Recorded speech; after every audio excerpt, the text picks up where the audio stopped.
आम्हाला ही विनंती आहे की आपण लवकरात लवकर आमचा GR इम्प्लिमेंट करावं. आम्हाला लेखी स्वरूपात आमच्या मागण्या मान्य करण्यात लेखी स्वरूपात आम्हाला देण्यात यावं.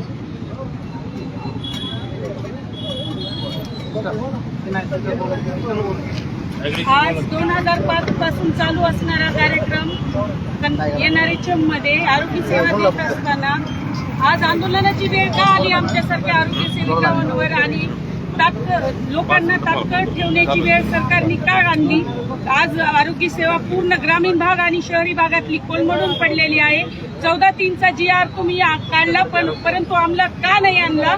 2ला ऑर्डर दिल्या, बाकीच्यांना ऑर्डर द्यायला काय प्रॉब्लेम आहे. माझी शासनाला विनंती आहे की 3च मंत्र्यांच्या मिटिंगा घ्यायच्या आहेत तुम्हाला आणि 3 मंत्र्यांच्या मिटिंगा घ्यायला तुम्हाला 8 दिवस का लागतात.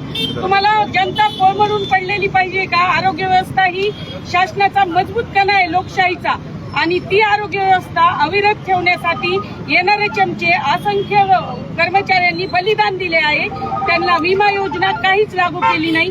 सरकारला कधी जाग येणार आहे हेच माझे शासनाला सवाल आहे.